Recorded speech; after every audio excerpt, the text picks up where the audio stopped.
Bonjour à tous et bienvenue dans cette matinale du 15 mai 2017. Je suis Lucas Rouluse pour CMC Markets. Je vous souhaite à tous la bienvenue dans cette émission quotidienne. On va faire un tour sur les marchés ce matin, donc en ce lundi matin, juste après ce week-end au cours duquel il y a eu quelques actualités, mais des actualités qui semblent se compenser les unes avec les autres, notamment avec le pétrole. Donc le nom de l'émission, c'est le pétrole en hausse, puisque on a eu un accord donc, de prolongation de 9 mois sur la réduction de production pétrolière. On l'attendait un petit peu, donc le pétrole en hausse de près de 2,5%, un petit peu moins de 2,5%. Mais c'est vraiment l'opportunité de la semaine. Alors on en parlait depuis plusieurs émissions, à surveiller ce pétrole absolument parce qu'il commençait à toucher des zones un petit peu basses. Et donc on sait, certains pays, notamment l'Arabie Saoudite, avaient tout intérêt à ce que ce pétrole remonte. Voilà, c'est un accord qui est fait pour vraiment rendre tout le monde heureux, si je puis dire, puisque pour rappel, et je le vous disais souvent, on peut s'attendre à avoir un pétrole dans les prochains mois qui est aussi entre 45 et 55 dollars. À suivre évidemment sur cette actualité du pétrole, le rôle des États-Unis. Les États-Unis qui donc extraient du pétrole de schiste et qui ont drastiquement baissé leur seuil de rentabilité sur ce pétrole.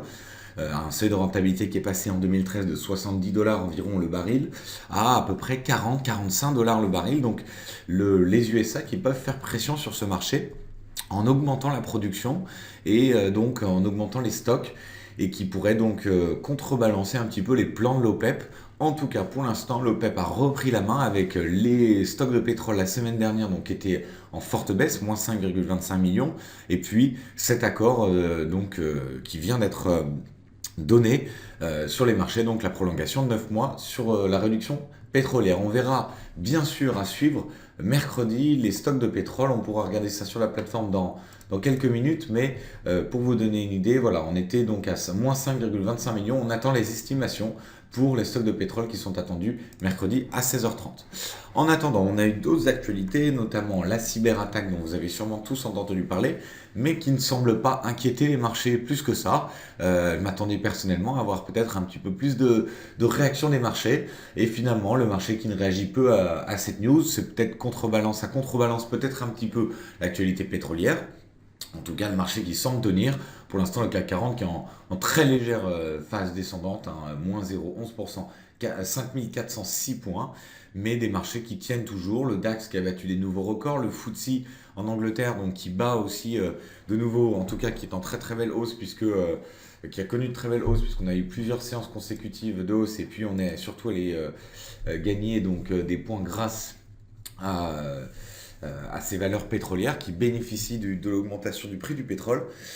Et puis on va faire tout de même très attention à une chose, ce sont les chiffres en Chine, les chiffres manufacturiers en Chine, et un chiffre important qui va sortir aux États-Unis cet après-midi. Mais voilà, c'est très important de vérifier quand même le ralentissement de l'activité sur la zone chinoise, puisque ça peut annoncer quand même une correction à venir. Pour l'instant, les marchés sont solides. Très honnêtement, on n'est jamais à l'abri d'une correction soudaine. Donc faire très attention sur ces marchés, même si on est toujours dans les mêmes ranges, on va essayer d'aller chercher le plus d'opportunités possible. Donc le pétrole en hausse, alors l'avertissement sur les risques, juste pour vous rappeler que cette vidéo est à caractère informatif. Le sommaire, comme d'habitude, les marchés et la macro, les actualités et les palmarès actions, statistiques économiques passées et à venir, reconnaissance de figures graphiques et enfin les questions-réponses. Donc le CAC 40 qui est au-dessus de son range entre 5374 et 5411 points, il est passé en dessous. Alors, il utilisait les 5411 comme support, il est passé en dessous à l'heure actuelle 5405, mais ça semble tenir autour de ces 5405 points. Point d'ailleurs sur lequel on butait souvent depuis plusieurs séances, depuis une bonne semaine. Donc on va rester vigilant là-dessus, mais il va falloir repasser au-dessus de ces 5411 pour vraiment repasser au-dessus et repartir sur cette tendance positive qu'il est de toute façon sur les marchés à l'heure actuelle. Le DAX qui est en progression de 1,5% depuis vendredi, qui se situe autour des 12 800 points. On est à 12 799 points à l'heure actuelle.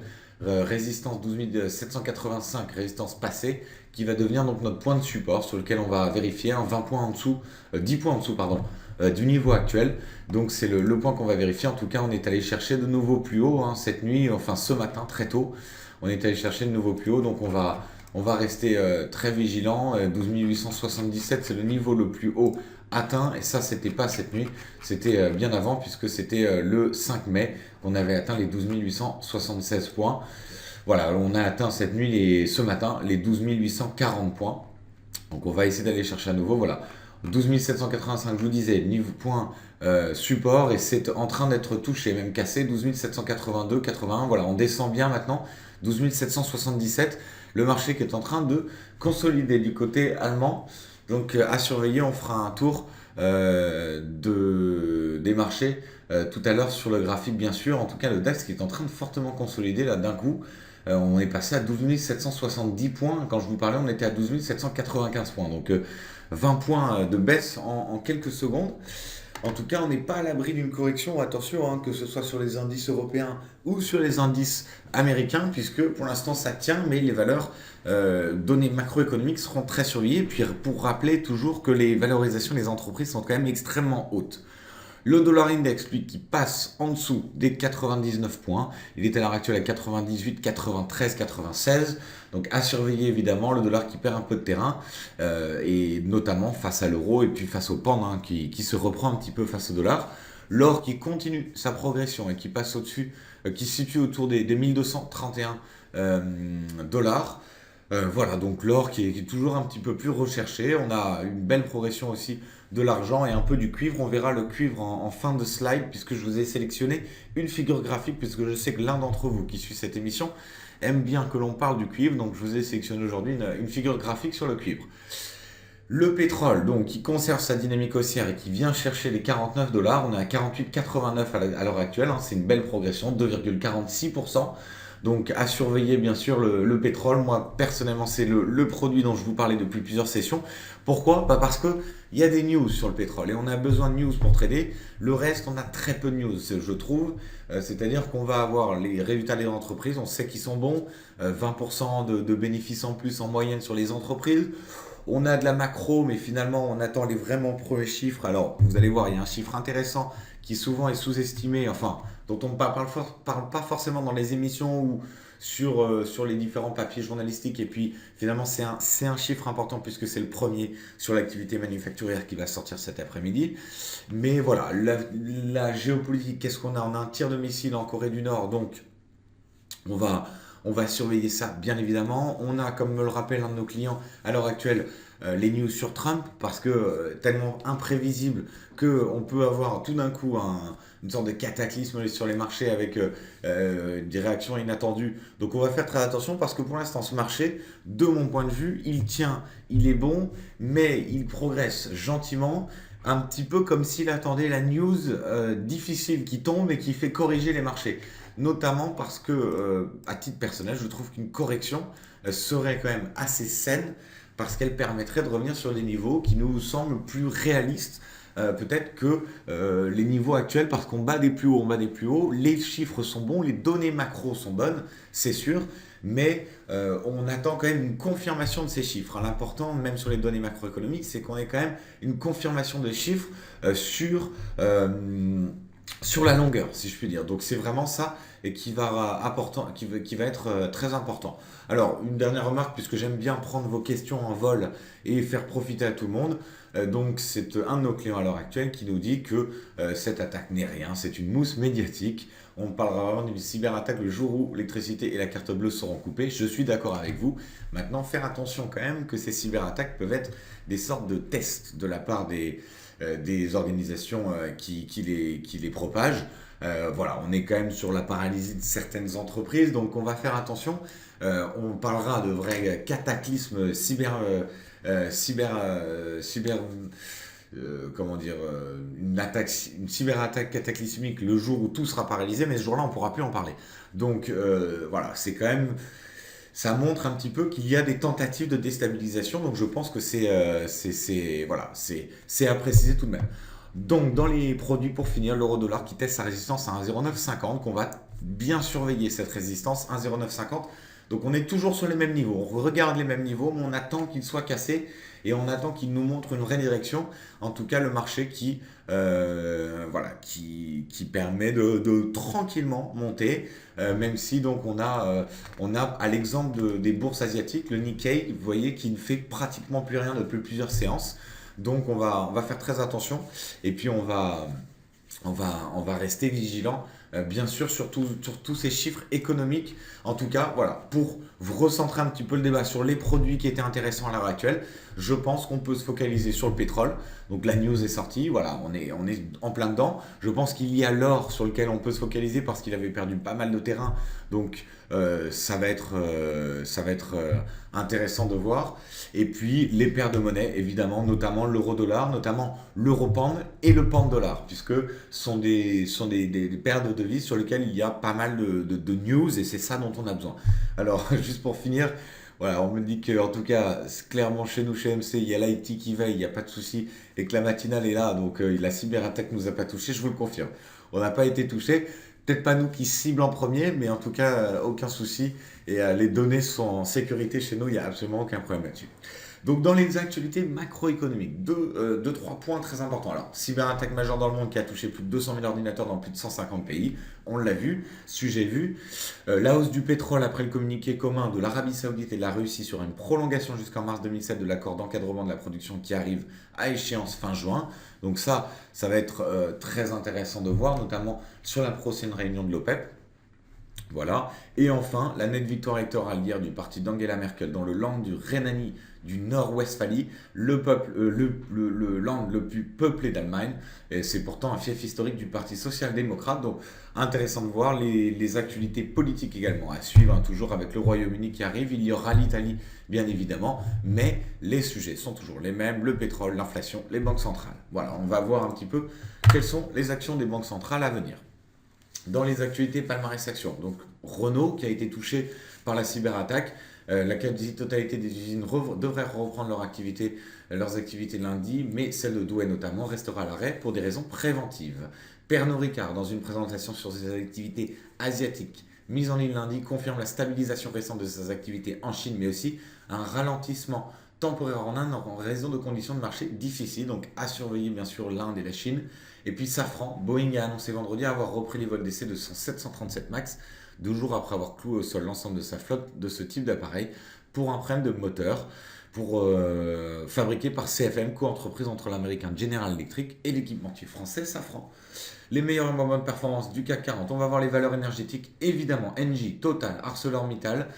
On a Solvay, on a AXA également. Et puis dans les moins bonnes, on va avoir le secteur de l'automobile avec Valeo, Renault, Michelin.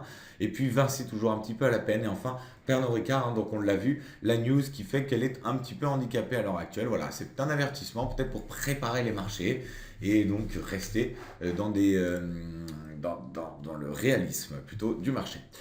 Statistiques passées, très intéressant à voir. Prix de marchandises des entreprises au Japon qui est en hausse, 2,1% contre 1,8% attendu. Par contre, et c'est là qu'on va se focaliser, 3 choses importantes. Production industrielle en Chine en baisse à 6,5% contre 7,1% attendu. C'est quand même un signe important. Et les ventes de détail en Chine qui sont en légère hausse, 10,7 contre 10,6 attendu. C'est surtout la production industrielle qu'on va surveiller et elle en baisse assez marquée. Voilà qui pourrait faire un petit peu descendre les marchés, donc à surveiller. Et donc le chiffre dont je vous parlais, qui est mis en impact moyen sur notre plateforme, mais que je vous recommande de surveiller avec la plus grande attention, c'est le New York Fed Empire State Survey, qui est l'indice manufacturier. Pourquoi il est important?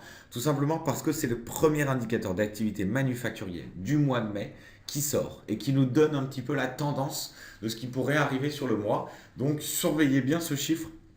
À 14h30, il est attendu à 7, ce qui est un très bon chiffre par rapport à la période précédente, mais on va voir quel est le chiffre réel et quel est le chiffre par rapport donc à la période précédente également. Donc, bien évidemment, à surveiller avec la plus grande attention, 14h30, vous le trouverez sur notre plateforme. Reconnaissance de fil graphique, donc pour l'un d'entre vous qui apprécie le trading sur le cuivre, c'est donc ce cuivre en données 15 minutes avec la détection d'un biseau. Donc le cuivre à l'heure actuelle est à 252,22. Il est un petit peu baissé par rapport à là où nous sommes à l'heure actuelle. Donc c'est un biseau noté 5 étoiles sur 5 avec une sortie de biseau à confirmer au-dessus des 252,75 ou en dessous des 251,9. Voilà, je vous invite donc à noter ces deux niveaux. Le cuivre qui est pour l'instant en hausse de 0,31%. Voilà, c'est la donnée que je peux vous donner aujourd'hui sur la reconnaissance de figures graphiques. on va passer pour finir cette session sur la plateforme. Donc la plateforme, ce range dont je vous ai parlé pendant plein de séances, donc ce range dont on ne passait pas au-dessus. Finalement, on a démarré ce matin en hausse avec un gap haussier pour finalement repasser en dessous. Donc ces 5411, vous voyez à quel point il va falloir aller les dépasser. C'est un niveau clé à court terme.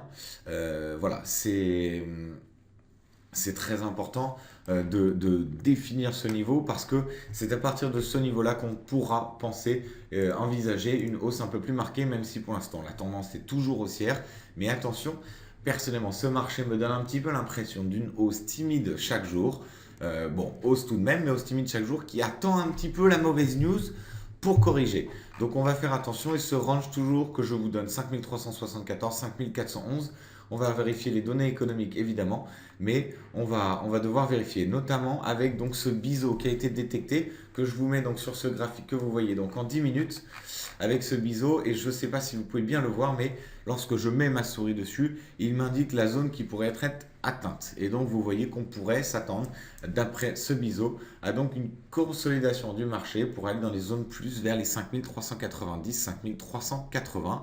Donc très important de bien garder un œil dessus, hein, bougie 10 minutes, donc on est à horizon assez court sur ce graphique. Donc on va rester très prudent évidemment sur ce CAC 40 en bougie 10 minutes. Voilà. Le DAX, donc, le DAX est allé chercher haut ce matin, hein, donc à 8h du matin, les 12 840 points sur lequel il a buté. Donc on peut déjà noter à quel point ce niveau peut être important sur les 12 840. On va le noter ensemble, le voilà, 12 840 points qu'on va vérifier, qu'on va garder à l'œil bien évidemment. Les 12 785, donc c'est un niveau que je considère comme niveau support. On est passé bien en dessous, on est allé 12 770, même 65, 66. Et puis finalement, on est en train de revenir dessus, les 12 785. C'était le range que l'on travaillait depuis plusieurs sessions.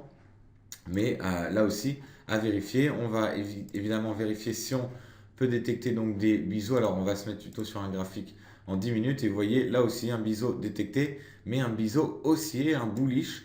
Donc, on pourrait s'attendre à ce que le marché puisse repartir dans les zones plus hautes. En tout cas, il faudra vraiment passer les 12 840 points pour aller plus haut. Le DAX qui a connu donc une belle progression depuis vendredi dernier. Donc on était vendredi sur des niveaux de 12 700. Et puis on va regarder à horizon un peu plus large ce que ça donne, vous voyez. Donc des cotations qui se tiennent entre les 12 660 et les 12 840. Donc il y a 200 points, mais pour le DAX c'est tout à fait faisable. Le DAX un peu timide pour l'instant. Donc à surveiller. Sur l'or, donc j'aime bien surveiller en ce moment parce qu'il a connu donc une forte baisse depuis la mi-avril. Donc depuis pile un mois, on est vraiment sur une baisse puisqu'on a perdu en tout sur l'or au maximum 5,9%, donc près de 6% de chute. Ça peut se rattraper un petit peu, notamment si les indices venaient à consolider, donc à surveiller bien sûr. L'or donc qui progresse timidement, voilà, qui a passé les 1226 dollars l'once, qui était un point très important. Et maintenant, on va essayer d'aller chercher un petit peu plus haut. Alors, pour vous donner quelques indications, moi, je pense qu'il faut attendre vraiment les 1240 pour parler d'une hausse plus prononcée. Mais voilà, on va à très court terme passer les 1235. Il va être important de passer les 1235. L'autre produit intéressant sur les matières premières, c'est le pétrole. Donc le pétrole, on le voit, il a touché son plus bas début mai, le 5 mai exactement. Et depuis, il est en progression. Donc on va devoir là aussi surveiller la progression du pétrole, puisque la prochaine résistance se situe à 49,85 dollars. Donc résistance importante, puisqu'on le voit, elle a été un point clé à chaque fois que l'on l'a touché.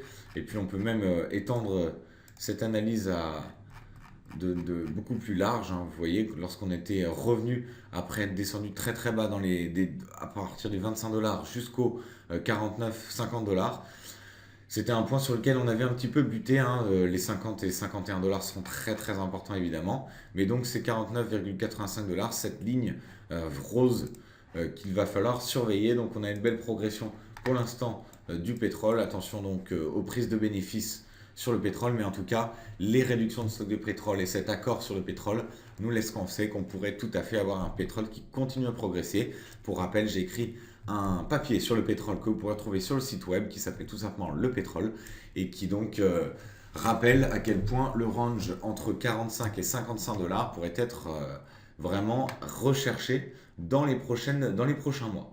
L'euro-dollar, lui, qui progresse un petit peu, mais là aussi, 0,950, 1,0950 qu'il faut absolument qu'on surveille. Alors, on pourra s'attendre à plus haut, 1,0, 1,10, 1,11 pour la suite, mais on va attendre d'avoir vraiment des progressions des chiffres macroéconomiques et sur la longueur, et puis on va suivre bien évidemment les élections législatives en France qui seront très importantes puisqu'elles vont nous permettre quand même de voir si M. Macron arrive à dégager une majorité et donc enclencher toutes les réformes qu'il a promis de faire.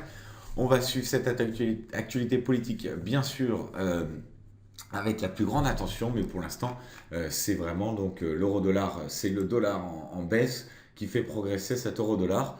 Euro-dollar qui donc pourrait facilement repasser au-dessus de 1,0950, ce n'est pas à exclure.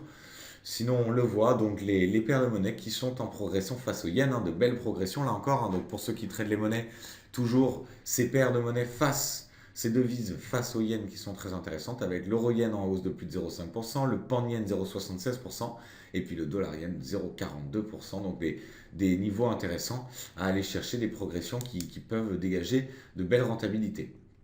L'euro-pound, pour revenir un petit peu, on voit que c'est vraiment le dollar qui fait progresser l'euro-dollar parce que l'euro-pound, lui, est en baisse. Voilà, le pound qui progresse bien, qui bénéficie du relèvement des matières premières et qui fait bénéficier le FTSE, et donc le pound qui en profite évidemment. Pour finir, le dollar index donc, qui est en baisse et qui est repassé, alors un petit peu fouillis ici avec toutes ces lignes, on va essayer d'être plus précis. On est repassé en dessous des 99 dollars. Donc c'est un niveau important. Prochain support à 98,80, donc 0,10, 0,15 points de là. On va garder tout ça à l'œil bien évidemment, mais je vous invite à être prudent et donc à faire très attention à cette valeur 14h30 sur l'indice manufacturier de l'Empire State. Petit point avant qu'on se quitte sur le calendrier des marchés, donc à suivre bien sûr l'inflation des prix à la consommation en France demain matin. On a l'indice des prix à la consommation, donc l'inflation annuelle au Royaume-Uni attendu à 2,6, donc ça pourrait un petit peu influencer les banques centrales. Très très important. 11h demain, les conditions actuelles, donc avec le ZOO Business Confidence, donc l'indice ZOO qui est très important, avec l'indice des conditions actuelles et les prévisions économiques en Allemagne, le PIB européen bien sûr qui sera très suivi, la balance commerciale un petit peu moins mais qui sera donnée, les mises en chantier aux États-Unis, puis la production industrielle aux États-Unis. Donc tous ces chiffres très importants. Mercredi, on surveillera bien sûr le taux de chômage et donc l'emploi au Royaume-Uni, mais surtout les stocks de crude oil. Est-ce qu'ils confirmeront ce qu'on a vu donc sur cet accord pétrolier? Jeudi, on aura quelques valeurs et les ventes au détail au Royaume-Uni, les demandes d'allocation chômage aux États-Unis et le PIB japonais. Et puis vendredi, une journée assez calme en soi, mais quelques chiffres avec la confiance des consommateurs de la zone euro, très important. Quelques chiffres au Canada, l'indice de prix des consommateurs. Et puis sinon, on aura une semaine pas extrêmement chargée. Voilà, je vous retrouve tous cet après-midi à 15h45 pour le quart d'heure US. Je vous souhaite une très bonne journée de trading. Restez prudents, notez bien les niveaux. Et puis n'hésitez pas à nous envoyer des mails si vous avez des questions par rapport à ces émissions ou certains produits. Merci à tous, excellente journée, à tout à l'heure, au revoir.